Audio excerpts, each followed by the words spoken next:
Hi, Lawrence. Can you hear me?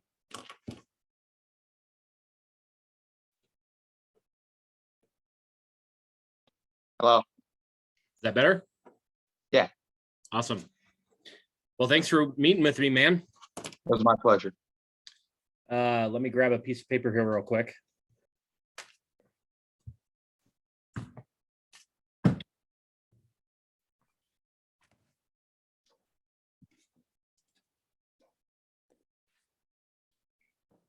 So, I'm Matt. Good to meet you. I want to today is just a conversation. I don't know if Ryan told you anything or not about what this was going to look like. But we kind of take this first time talking and just have a conversation about who you are. I want to get to know you, about what your plans are, about your heart for ministry, about your story, just kind of whatever you're comfortable sharing with me. And we just kind of go from there a little bit. So we have Zoom is going to kick us off of this call in 40 minutes. All right. So which is just like 10 minutes under what my time limit is. So we're going to go with the 40-minute thing. And that's going to be our time limit for today. So let me also just tell you, I am recording it. So the video I will then pass on to my board. And we kind of take a look at you individually as well, and then collectively decide if we're going to move forward or not. So does that all make sense? That sounds wonderful. Okay, awesome, man. So I'm looking forward to just hearing your story a little bit and hearing what your plans are and your heart for ministry and all that. So will you just share with me whatever you want to share with me? So let me start introducing myself. My name is Lawrence Yezersky. I'm 18 years old. I currently live in the state of New York. So first, probably the question that's, we'll be wondering, why Wyoming, out of all places? I'm traveling 2,500 miles across the country to start, I guess you can call it a new life. Okay. But this kind of reflects who I am and what I'm looking forward to doing in life. And I feel that I grew up in a place which is quite unconventional, potentially for a young Christian. I never had a Christian community around me. I grew up in a place where, I'll be honest with you, I don't know a single person who genuinely has a commitment for Christ. Especially, like, I know of people, but nobody of us, I guess, say my age group or people who surround me on daily basis do. For me, I decided to move to Wyoming because it's a place that I can connect with Christ, pursue an education, and enjoy wonderful nature and freedom. And I want to find a community in which I can thrive in as a Christian, as a human being.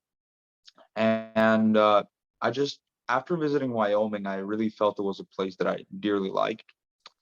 I did not grow up as I can say, Christian. Like, I maybe, once in a while, some of my family members would have remembered on a holiday or like on Christmas or something. And I heard stories before, but my true commitment to Christ came from within myself.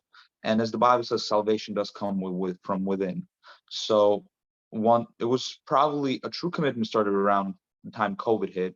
And obviously we're at home. And a person who dearly inspired me was Billy Graham.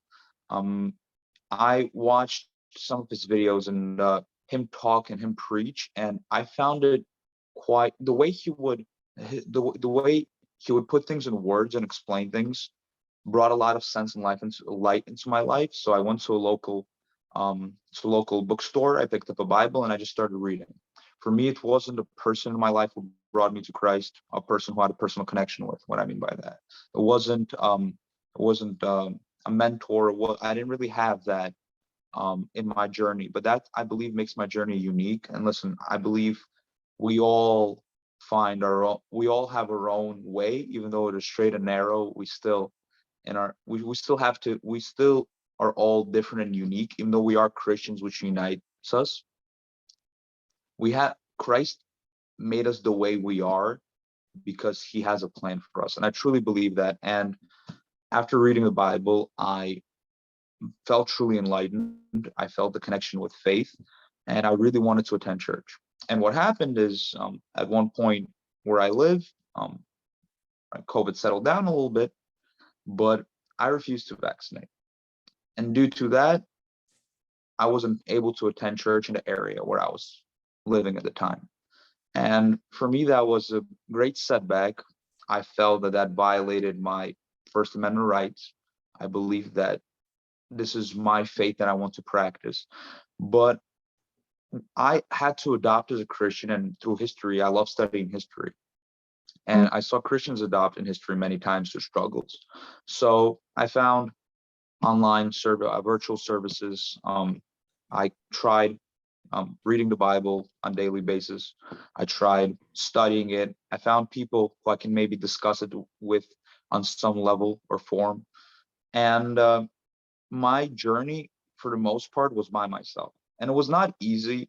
And maybe, and I 100% coming in and applying for a job like I am applying, I'm 100% understand that I'm probably underqualified. I don't have the proper training, but I would genuinely want to put more forward my commitment. And I believe we all have to start somewhere.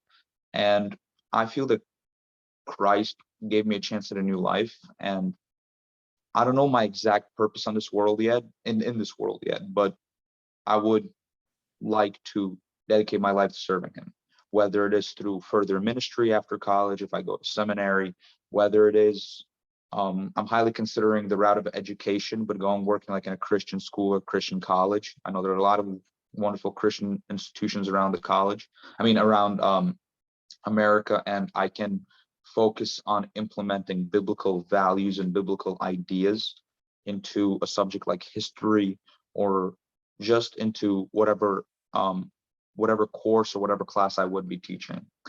And I'm a person, I love nature. I love reading. And for me, my faith is probably what my life circles around. And yeah, I've personally struggled with certain things throughout my life. And I understand the struggle of an average teenager, as I'm still am a teenager, but I went through my high school years through a very difficult time through the pandemic. And I feel that I can understand. Sometimes it takes somebody of the same generation to understand the struggles of your generation to be able to help. And I also love children. Prior to the pandemic, I spent over a year working as a children's entertainer and like a entertainment organizer in like a children's place. So for me, working with children, working with young people would be something I would really look forward to. That's something that, also, if you want me to stop talking and ask me questions at any point, you can interrupt Sure. at any given point. You're good. Keep going, Totally man. don't. And for me, hopefully I would love to have children myself one day. I love working with children. I believe that we have to start Christians off at a young age. And even though I wasn't started off, I believe that if this book would have been introduced to me a certain amount of years before I started reading it, that my life would have substantially improved. And a lot of the mistakes I potentially made throughout my teenage years, I believe those mistakes brought me to who I am today. However, in my personal opinion, that when young people when you raise a person with a biblical standard, when you raise a person listening to or reading the Bible, you definitely drastically improve the person's youthhood. And I believe we truly find, it's like life is like, I guess you can call it Lego or a puzzle, and we're trying to put it together. However, if from the start you often don't do it correctly, it can often lead to a lot of hardships, and you're gonna have to start over again later on. And that can be viewed as quite problematic. Additionally, I am planning, I have to say this, I am planning of attending the University of Wyoming and living in Laramie. And I understand that that it's pretty difficult to balance work and education. I can 100% understand that, but I truly want to. It's so, like, somebody would say, "Oh, wait till you're finished with your education, and then go into working for a church or attempting working for a church or into ministry." However, I view it as a certain amount of years where I'm missing out on an opportunity. For me, I really want to get my foot in, and I understand a foot in the door, and I understand that today I would love to volunteer. And for me, this is hopefully much more than a job. It's an attribute to my lifestyle. But I view it much more. At this point, we're in the real world. I need to support myself. I'm traveling very far from my family, and I need to pay for my life and education. And obviously, I would greatly appreciate any job inside a church, inside ministry that I can get. And I understand I'm definitely don't have the experience or don't have the necessary education. However, I'm here. I'm willing to learn. I'm willing to work for it. And I truly believe that I can be um, a positively contributing factor to whatever community I will be put in, as I can potentially bring a different perspective, a different story. And as a younger presence, I can potentially bring in other younger people. I have a lot of potential events in mind that I can try to bring young people into church. And you can say, why you? I mean, I might not have the proper training, but we can face the reality in which we know young people often, when they see somebody older, oh, what do they know? They're not like us. It's sometimes difficult to connect between a significantly older generation and a younger generation. However, when it's somebody your age, your experiences, it's mostly your generation. I believe that using key factors like that, I can connect with other young people, and we can build a younger community around the church, which would positively impact the community and a lot of young people. As I know, if I wouldn't have found Christ, my life right now would be substantially different. Would be substantially different. And as a student at University of Wyoming, a lot of students are from Cheyenne or Cheyenne area. A lot of students will later on be a part of the Cheyenne community, as it is the biggest city in the state and the capital of the state. So I believe that potentially, I understand most students would not probably go for Sunday service. It's about a 15-minute drive from campus. Your church, I've done my research on that. Probably wouldn't go there for Sunday service, but potentially having events, engaging students, young students, I can try to have start events maybe that are related or joined together with your church on campus. I know there are pretty sure other faith-based organizations on campus already. And I believe that using students from the University of Wyoming and other people that I can try to bring into the church from Cheyenne itself, building that youth community and that youth, because that youth Christian, that I don't want to call it, I mean, it's not specifically a club, but I guess you can call it an organization of a group of young Christians meeting up together and doing events together and reading the Bible together. I believe that can really positively benefit a lot of people, and that would be something that I'd really be interested in doing. Additionally, on a fairly amateur level, I play the guitar and I write songs, some Christian songs. So during, I can try to use my talents and bring them over to the church. And I also play the clarinet. I don't have one currently, but I have knowledge how to play one. So if that is something that you feel that it would is something you want to bring into the church, I guess call it church band or whatever you want to refer as the group of people that do play music at the church. I would both of those instruments. I mean, probably more so guitar than clarinet, but I'm proficient to some extent in both those instruments. And I love music myself. I find it quite amusing and an amazing way to honor God. So yeah. Do you have any maybe questions about anything certain that I stated? Yeah, I want to dig maybe into a little bit more about who you are a little bit, just because I'm interested more than anything. I think I read on your profile you are the first generation American. Yes, Can you tell me? Are you comfortable telling me about that a little bit? 100%, Just because 100%. I'm curious more than anything. Yeah, no problem. So, my family from both sides escaped communism in Eastern Europe Okay, about 30, I don't want to lie to you, but that's fine. slightly over 30 years ago, Yeah. in the 80s. Okay. And from as you probably know, in those countries, religion was banned. Yeah. Oh, and I guess, when you kind of lose faith over generations, and I guess my family comes from different like ethnic backgrounds, but altogether, when you lose faith, and priests and different religious figures were murdered back in the 1920s in countries like Russia, Poland, Belarus, Ukraine, and a lot of people there right now are bringing faith back. But when my family was escaping, it was still the Soviet Union. Yeah. So they never really had that experiences. And my parents came here as kids. When your parents and your grandparents don't bring you into faith, you usually don't end up Yeah. having that religious experience and your kids. So for me, it was just very self reading and self educating. Yeah. My family comes, I guess they still had values. I was brought in a lot of biblical values, which at the time I did not know were biblical, but I was brought up with a lot of biblical values. Yeah. However, um, I never really had that connection with faith, or nobody in my family was like, oh, here, this part of the Bible, anything biblical. They would not talk about the Bible with me. They would not talk about Christ with me.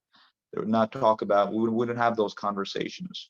And my family came here, and my parents were both children. They already met here. And they grew up here. My father did construction for most of his life. Now he's a small business owner, and my mother stay home with me and my brother. Um, Great. and I believe that I do speak Russian.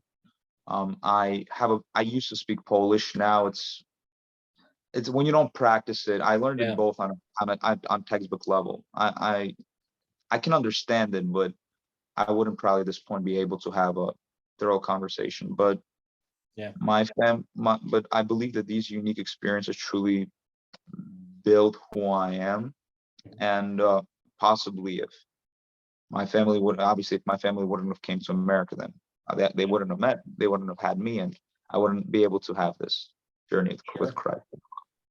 Sure. So, That's and great. yeah, I truly believe this is a country of immigrants. This is a country that was built by immigrants, and I feel that a lot of these immigrants potentially came to America without faith, or with a maybe different faith. And in America, through generations, they developed a certain devotion for Christ, because I believe that it's very that our value, these Christian values, are values that our country was based upon, that was built on. Um, our First Amendment to our Constitution was to make sure we can protect our right to practice what religion we want. And I truly am thankful for being here today in this country, where I have the opportunity to go to college, to practice my faith, to achieve whatever, to have, to do whatever I want to do with my life. Yeah. And I feel I'm blessed, and this was all part of a greater plan for me. And all I can do is be thankful that my grandparents had the courage to come over here. That's great. That's great, man. Awesome. That's a cool story. So let me ask you this then. So you mentioned Billy Graham, Yes. influential part of your conversion experience. You referenced virtual services that you watched online. Yes.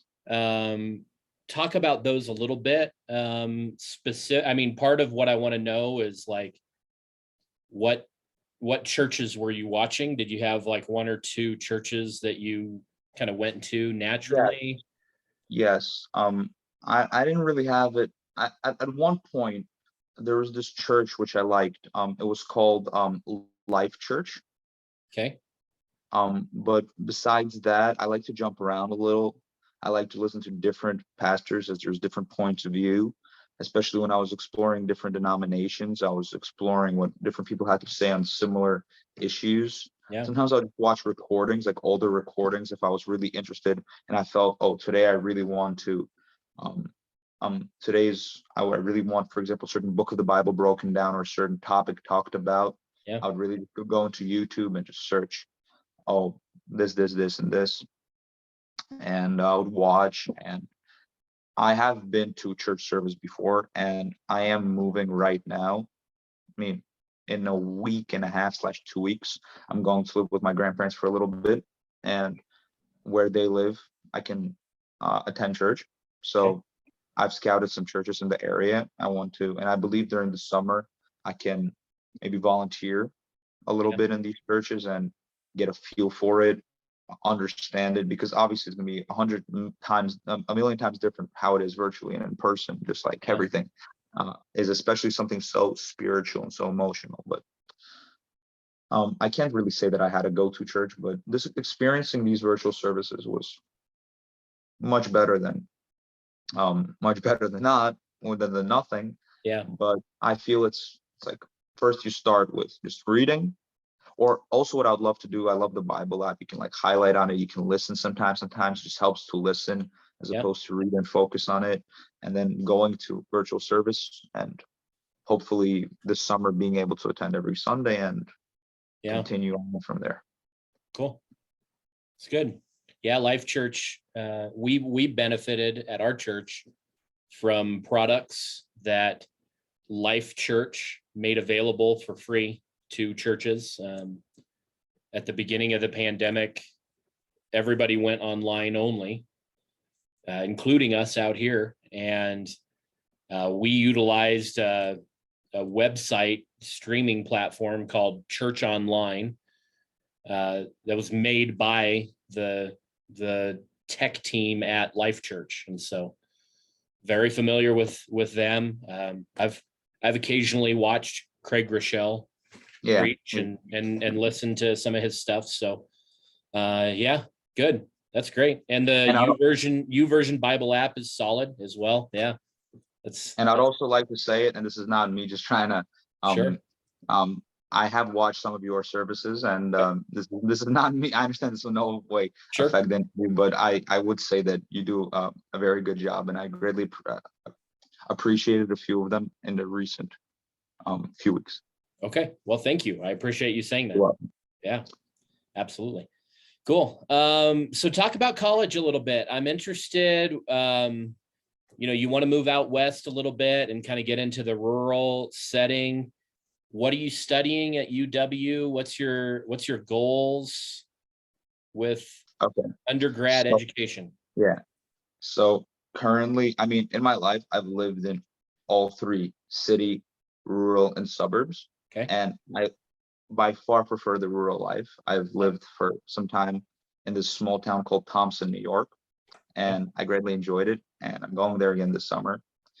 It's on the New York-Pennsylvania border in the Appalachian. And I really love the outdoors. I really love that quiet lifestyle. And I'm going to University of Wyoming.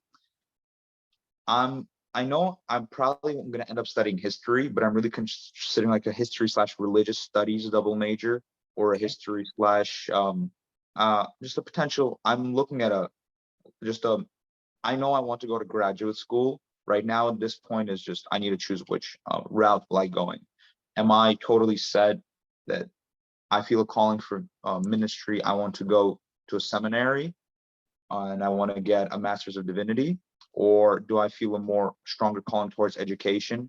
And I would still like to go to a Christian graduate school, but potentially either go the history PhD route, or potentially the Juris Doctor route and use that degree to teach in a higher level. For example, I know there's a lot of great Christian colleges around America, and I was highly considering going to a Christian college. Sure. But I really fell in love with Wyoming. I really loved Wyoming and Montana. Two really beautiful states.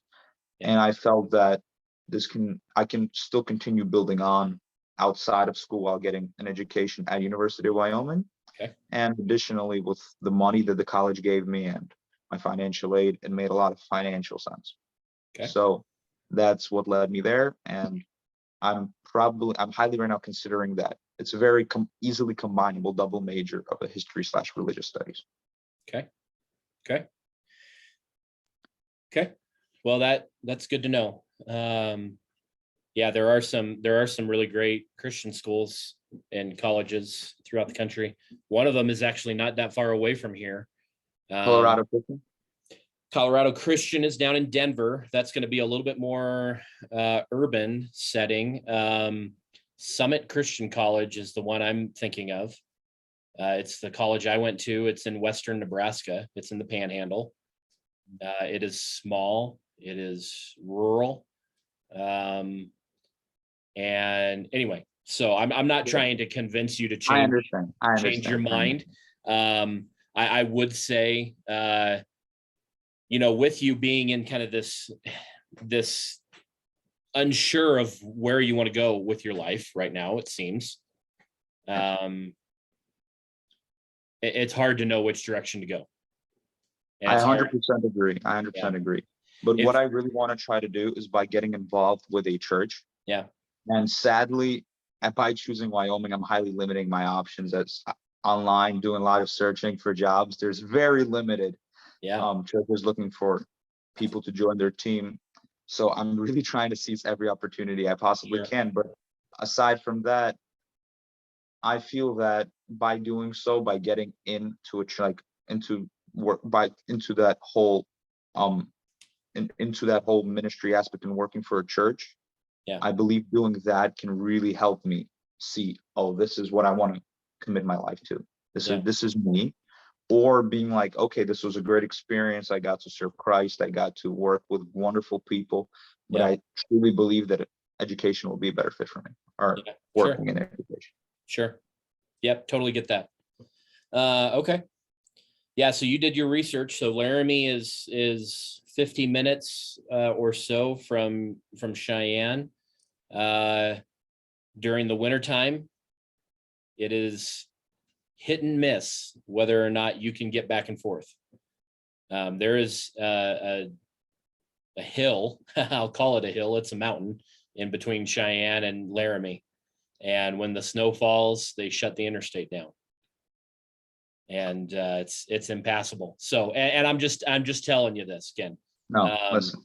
So that you kind of know the weather out here probably is going to be a little bit of a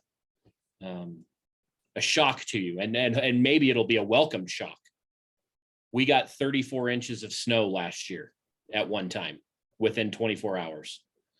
And for Cheyenne, who is used to having large amounts of snow, it shut the city down for 4 days. That's quite a bit of snow. It's quite a bit of snow. But I mean, Laramie gets it too. So anyway, so I know you kind of generally talked a little bit about some ideas of doing some partnerships between like the church and doing stuff. I heard on campus events at Laramie and things like that. So maybe not specifically about actual events, but just talk a little bit about what you see your availability being like to be able to actually be on campus here at our church an hour away from where you're doing your school. Yeah, I mean, I'm kind of used to commutes. I commute 40 minutes to school every day. Okay. So, but besides that, I understand that it's going to be a struggle. However, I'm going to design with a counselor my schedule within the next weeks. Okay. And right now, still kind of perfect time when I can have some influence on my schedule. And I'm going to have classes for the maximum of 4 days a week. Okay. So there will be 3 days probably that I'm just going to be, this is how it's supposed to work out. But as you know, a lot of time, problems hit, but 3 days a week, which I can just go morning till evening to, especially obviously on the weekends, I will be off, plus another additional day, which I can spend a day working. And after, depending if the classes that day are more centered towards the beginning of the day or the second part of the day, I can just right away just get in my car and go. I mean, I function on 5 hours of sleep a night. So I've worked through high school. I mean, the pandemic made like a little stop in that, but I worked prior to the pandemic, and Yeah. over the last a little bit more. I did some work last fall, but and I did it 5 days a week. So what happened would be just school, work, and a Yeah. lot of things. If it's planning and if it's organizing, I can try to do it also from my dorm room. If Okay. it's just if you're like you have to call a list of people, or you have to organize a certain event. I can Sure. just, I'm not necessarily tech savvy, but I'm good at like organizing. I can use like Word, Excel. I can Okay. just do spreadsheets. I can organize a calendar. So a lot of the work I can be doing from Laramie, and then the time that I can send you a schedule, and the time I can just spend whenever I have time off, whether it would be the first half of the day, a second half of the day, or just the full day. Yeah. I plan on I wake up early, so if it's a full day, I can be there practice as early as you want me to be. Okay. So Okay. That's good to know. schedule is, I'm sadly not, I can't say I'm flexible because my schedule doesn't Yeah. depend on me fully, Yeah. but Right. whenever I understand, whenever I can, I will be there. And the weekends, free. Okay. So Okay.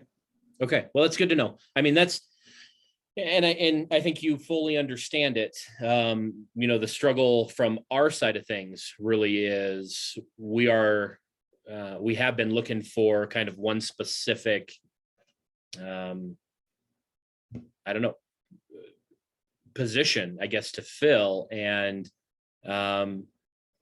this is a little bit different than that. And so we're certainly not saying no right now. It may take some creative, workings from the both of us. So I understand. well, I'm gonna be fully transparent with you on our side of things. I believe you're doing the same with me. We would ask the same from you. So yeah, we'll just kind of keep talking about it and see how things go with it. I got a notification as you were talking saying we had 10 minutes left and we're down to 7.5. So I want to give you the opportunity to ask me questions. And I know I've limited you in that, but It's all right. and we can restart and go a little bit longer if we need to. So what questions do you have? So before I ask questions, I'd like to make a really quick statement that if you would offer me any job or any position or any opportunity, I'm not right now one to choose. The cards are all in your hands. So any opportunity, I would be grateful, where it's full-time, part-time. I mean, full-time would not work. I mean, full-time, I mean, scheduled with like later hours, or part-time. If I have to do this, I present my skills, and I can take I would love to take any opportunity I possibly can to go work with you guys, to go try this out, because this is a very unique opportunity, and that I quite understand I'm underqualified for, but I really want to try to achieve. And my questions really for you were, for the position you were looking for, that ideal mold that you're trying to fill, what exactly were you like? I understand the type of candidate you were looking for, but what exact responsibilities were you looking for? What exactly did you want that person to do? Yeah. So it's a dual role position, which may or may not mean anything to you. In the church world, what that means is the position holder essentially wears two different hats any given week. So one hat you would put on is the hat of worship leader. That is within our Sunday morning structure. So you've done your research, so I'm going to state what you already know. We have two services. One is more traditionally bent, which means they sing older songs, older choruses, hymns, that sort of thing, a little bit more structured. Our second service at 11 o'clock is called contemporary. It's a little bit more unstructured, newer music. We do sing some older songs as well, but it's got more of a energized feel, maybe.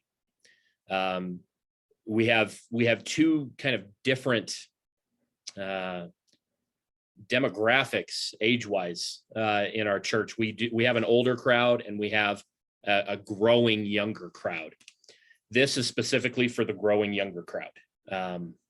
as you've seen, I lead worship for that second service. I preach twice. By the time that I'm done with both services, I'm ready for a nap. And it's limited me in my ability to do what I need to do. So that's one hat. With that hat, in an ideal situation, we're looking for somebody who has some worship ministry experience, playing with worship teams, understanding dynamics in that, understanding how to take individuals and create a unified band and a unified sound with that. We have some tech that goes along with that, that we have in place already. And so, yeah, and ultimately somebody to kind of be the person who is out there, who's leading it and training others to kind of work within that ministry environment. So that's hat number one. And this is in no particular order, by the way. Hat number two then is I think we called it youth and family or something like that. Essentially, to start off, what it is what is a youth minister position, which means working with our junior high and high school students, providing ministry environment for them. So this is discipleship, this is large group structures, this is small group structures, this is doing events with them, this is outreach events in order to help others be brought in, this is trips to conferences and area events. Could be as large as mission trips out of the country potentially. Each one of these jobs is a full-time position in a larger church than ours. We are right at this kind of awkward middle stage where we're too big for one single minister to do kind of everything that needs done.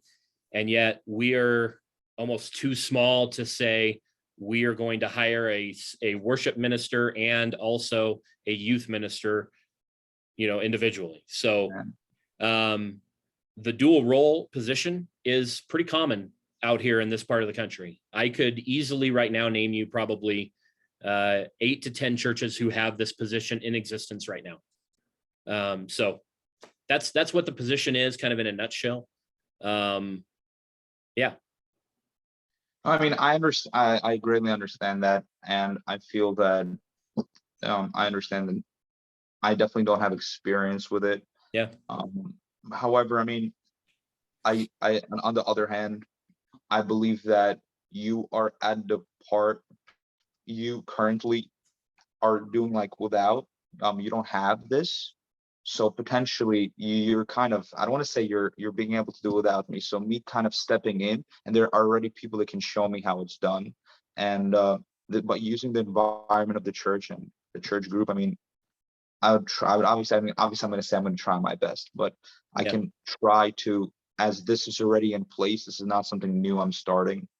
I can try to, under your mentorship and the mentorship of other people in the church, I can really try to adapt. Sure. And I haven't done worship, but I've played in a school band before. Okay. So I have I really don't want to say I would say intermediate experience. I'll call it intermediate experience. Sure. I really don't want to call it advanced experience. So I don't really have many questions, as this is more of just trying to just doing anything to get my foot in the door. I was just kind of really trying to see what you envision me doing.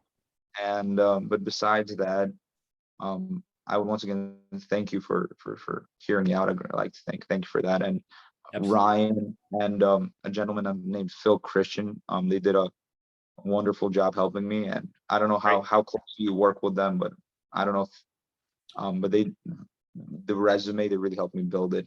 And, good. And I work directly with Ryan. He is our we essentially hired him with the Slingshot organization to help with this search. So he's our direct contact. Okay, so I will know. Me and him try to kind of communicate on certain bases. Sure. But I know this video is about to end, and so